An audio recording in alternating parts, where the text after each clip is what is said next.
Hello friends, आपका आपके channel brain food में स्वागत है।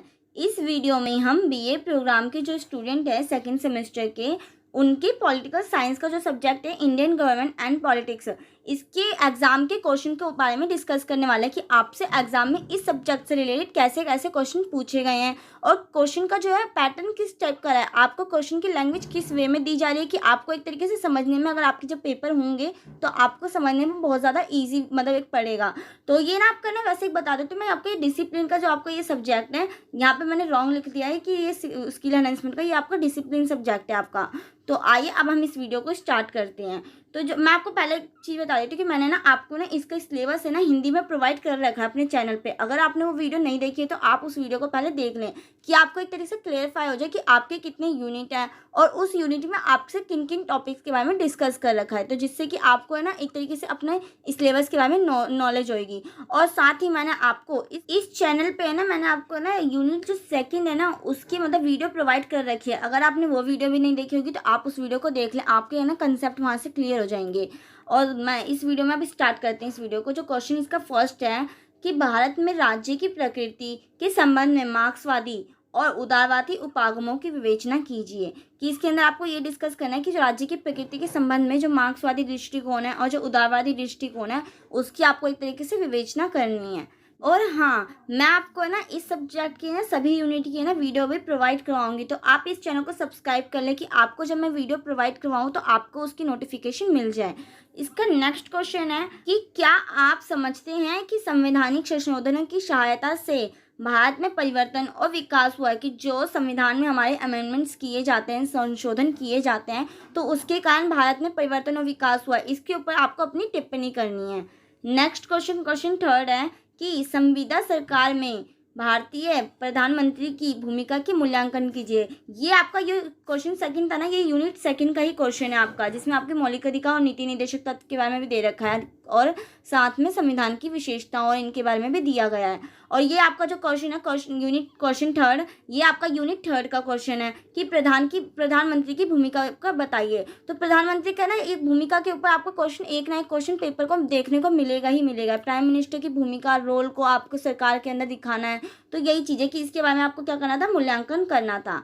नेक्स्ट क्वेश्चन आपका क्वेश्चन फोर्थ, वो है कि भारतीय संविधान का स्वरूप तो एक संघात्मक है परंतु उसकी आत्मा एकात्मक है। टिप्पणी कीजिए कि जो हमारा संविधान है वो संघात्मक है। अब इस वर्ड को आप नहीं जानते होंगे, बट आपको जब मैं वीडियो प्रोवाइड कराऊंगी ना तो आपको ये सभी वर्ड क्लियर होते जाएंगे। संघात्मक मतलब क्या होता है, संघीय व्यवस्था क्या होती है, तो ये चीज़ आपको क्लियर होंगी। और इसमें ये कहा गया है ना कि उसकी आत्मा एकात्मक है, इसके ऊपर टिप्पणी करनी है आपको कि ऐसा कैसे कि जो हमारा संविधान है वो तो संघात्मक है। इट मीन्स आपने देख रखा है कि हमारे भारत के अंदर जो शक्तियाँ होती हैं क्या होती हैं, वो बटी हुई होती हैं। आधी प्रधानमंत्री के पास होती हैं, प्राइम मिनिस्टर के पास या हमारे प्रेसिडेंट के पास। इस टाइप से हमारी जो शक्तियों का क्या होता है, एक तरीके से विभाजन होता है। हमारी कार्यपालिकाओं के अंदर क्या होती है, शक्तियाँ डिवाइडेबल होती हैं, परंतु जो एक तरीके से फिर भी हमारे अंदर क्या एक तरीके से हमारे अंदर यूनिटी है। तो इसी चीज़ को आपको एक तरीके से बताना है, तो वो कैसे है। नेक्स्ट क्वेश्चन फिफ्थ है आपका कि भारतीय राज्य के धर्मनिरपेक्ष स्वरूप को हाल के वर्षों में कौन कौन सी प्रमुख चुनौतियों का सामना करना पड़ा है, व्याख्या करें। अब धर्मनिरपेक्ष का मतलब क्या होता है, इट मीन्स किसी भी धर्म में क्या ना होना, एक तरीके से रुचि ना होना, हम हर धर्म को क्या करें, बराबर माने। तो यही चीज़ होता है धर्मनिरपेक्ष। आपने अपनी 7th क्लास में ज़रूर पढ़ा होगा, जो 7th क्लास में शायद आपको ये सेकंड थर्ड चैप्टर ही था, उसमें ही धर्मनिरपेक्षता का पूरा एक चैप्टर था। तो आप इस वर्ड से वाकिफ होंगे कि जो भारतीय राज्य के जो धर्मनिरपेक्ष स्वरूप को ना हाल के वर्षों में कौन कौन सी क्या मिली है, एक तरीके से प्रमुख चुनौतियों का सामना करना पड़ा है, इसके ऊपर आपको डिस्कस करना है। नेक्स्ट क्वेश्चन सिक्स्थ है आपका कि भारत में मौलिक अधिकारों और राज्य के नीति निर्देशक सिद्धांतों से बदलते संबंधों पर एक निबंध लिखना है। अब अगर आप जानते होंगे कि हमारे मौलिक अधिकार कितने होते हैं तो इसका आप मुझे कमेंट सेक्शन में कमेंट कर जरूर बताना। और राज्य के नीति निर्देशक सिद्धांतों को बदलते संबंधों पर एक निबंध लिखना है। तो आपके इस क्वेश्चन में मौलिक अधिकार आपको नीति निर्देशक तत्व होंगे, तो आप इसके बदलते संबंधों पर एक निबंध आराम से लिख पाएंगे। ऐसे ही जो आपका नेक्स्ट क्वेश्चन है क्वेश्चन 7, वो है कि स्वतंत्रता उपरांत राष्ट्रीय राजनीति में महिलाओं की सहभागिता का वर्णन कीजिए। अब आपको इस क्वेश्चन में ये बताना है ना कि जो इट मीन्स जब हमारे फ्रीडम हो गए थे हम, तो उसके बाद जो हमारी महिलाएं थी उनका राजनीति के अंदर कैसा एनरोलमेंट था, उन्होंने अपनी सहभागिता किस टाइप से निभाई थी। तो इसके ऊपर आपको एक तरीके से उसका वर्णन करना है। जैसे कि आप जानते हैं कि स्वतंत्रता से पहले इट मीन जब हमारा देश आज़ाद हुआ था, तो उससे पहले जो हमारी महिलाएं थी उनका कितना कम एनरोलमेंट होता था हमारी राजनीति के अंदर। परंतु जैसे जैसे टाइम बढ़ता गया तो हमारी जो महिलाएं थी वो भी इसके अंदर क्या होने लगे, इन्वॉल्व होने लग गई ज़्यादा से ज़्यादा।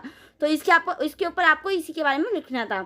ऐसे आपको जो क्वेश्चन 8 है, आपको ना एग्जाम के उसमें ना पैटर्न में कभी भी ऐसे क्वेश्चन का ज़रूर पैटर्न मिलता है जिसमें आपको किन्हीं दो के ऊपर क्या करना होता है, एक संक्षिप्त नोट लिखना होता है। इसमें आपको फर्स्ट जैसे दे देंगे न्यायिक सक्रियता क्या होती है, सेकंड है आपका भारत में भ्रष्टाचार, थर्ड है आपका चुनाव आयोग, और फोर्थ है आपका भारतीय राज्य की जाति और वर्ग चरित्र। तो आपको इनमें से अगर किसी भी दो टॉपिक के बारे में आपको पता है तो उनमें से आप आराम से इसको लिख सकते हैं।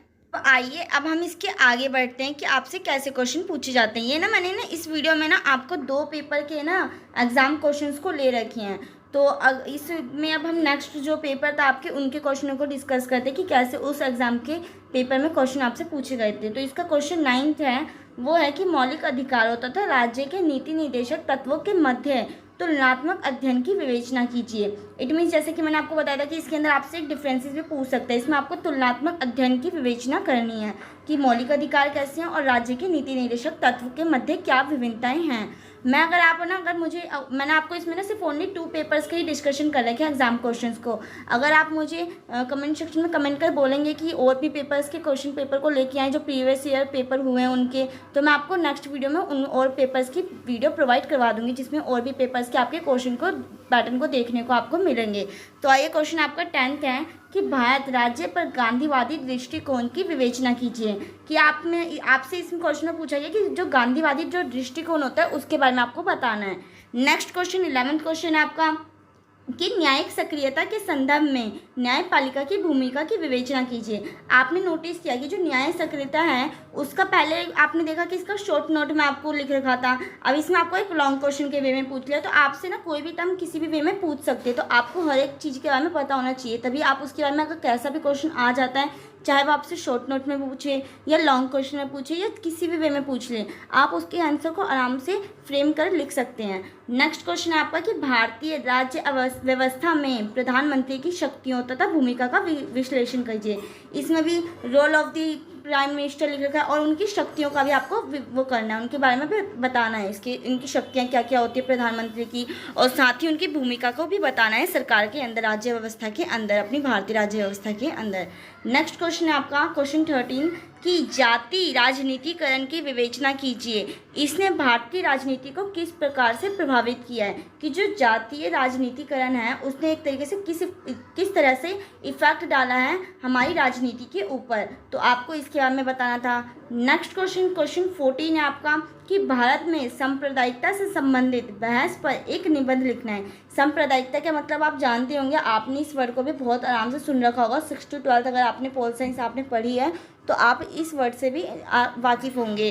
क्वेश्चन 5 है आपका कि भारतीय विकास की राजनीति में नई आर्थिक नीति की भूमिका का विश्लेषण करना है। जो वैसे आपने अगर इकोनॉमिक्स पढ़ी होगी तो उसमें नई आर्थिक नीति आपको पता है कि 1991 में अपनाई गई थी।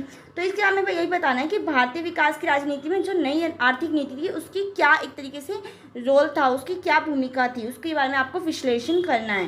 क्वेश्चन 16 है, आपने इसमें भी देखा कि कैसे इस पेपर के एग्जाम पैटर्न में भी पूछा गया कि किसी 2 पर शॉर्ट मतलब नोट लिखने होते हैं, इसमें संक्षिप्त में लिखना होता है आपको।